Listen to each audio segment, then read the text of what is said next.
So you see how in different situations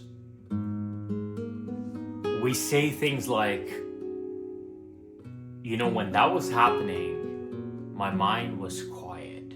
It was calm. Or on the other hand, you could be saying, in this time when the elevator stopped or this accident was about to happen, my brain was going haywire. You see, in this case, we are not identifying with our brain. We're observing the state of the brain.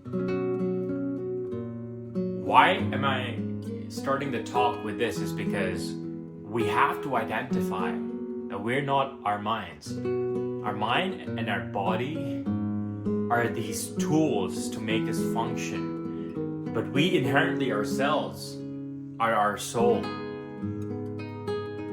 When you identify with your thoughts and your emotions too much, then you get engrossed in them. And it's really hard for you to have this tranquil or calm state of being because you're constantly either in your head or you're paying too much attention to the emotions in your body. It is your presence, it's your soul that observes what's going on in the head and how your body feels. So now, once we understand that, the second thing that I want us to focus towards is in very difficult situations. Say we're gonna go in front of a crowd and we have to give a presentation to 1,000 people. Anybody who says that they do not have doubts before going on stage or doing something exemplary like that, I think it's false. So if someone is doing that and they feel that their thoughts are racing and they're feeling a lot of anxiousness, when you have those thoughts of I'm not enough, or I'm not smart enough, or I do not belong to the family that does great things, or I do not fit here, whatever your brain tells you in that state, you have to understand that your mind as a tool is a meaning-making machine. So when you're in those tough situations and you're feeling that tension, your brain goes haywire. And remember, you're not your brain, you're observing that the state of your brain is just going haywire.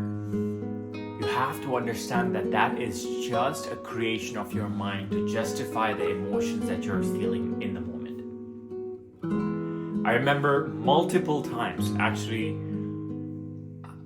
hundreds of times or more times than I can count, when there was something big that was going to happen, and because I felt nervous, my brain would have all those ideas of why I can't perform, because I'm not made for this, or I didn't train enough for this, or I haven't done these certifications yet, or I didn't get these grades, or I haven't exercised enough. It's like all the things that tell you are not enough come to the surface to justify your anxiousness or nervousness that you feel in the moment. Now, what's the catch here? All this is a creation of the mind. So you recognize that this is just a creation of mind to justify what's going on in your system, and it's all a bluff. It's all a bluff. How much exercise does one person have to do in order to be ready? How much studying do you have to do in order to be ready? How much socializing do you have to do in order to be ready to be in those certain networking events? How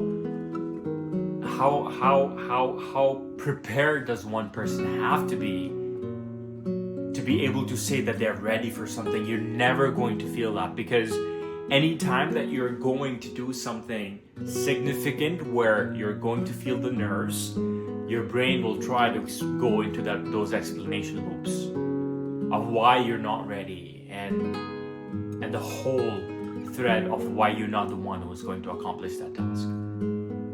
You have to recognize it is a creation of the mind, and it has got nothing to do with any kind of truth. You push through that phase, so your state becomes less nervous, more stable, more confident, and automatically, in real time, as you go through those tough times, your self-talk, your confidence, whatever your brain is telling you, that changes.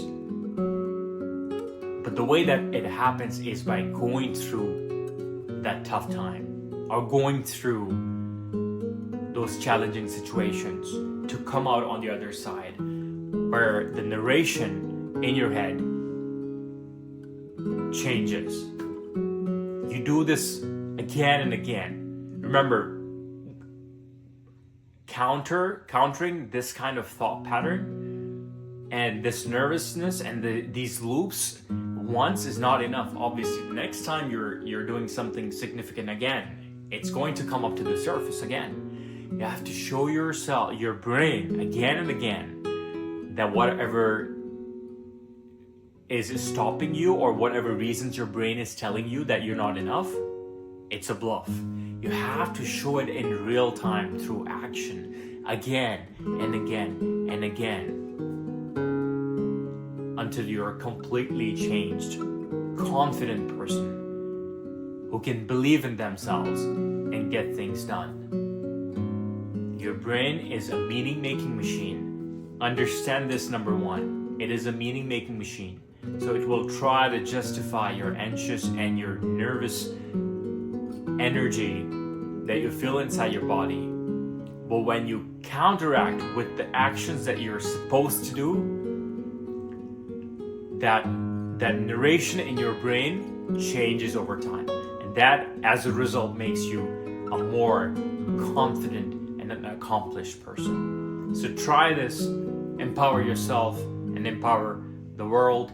I will see you in the next video.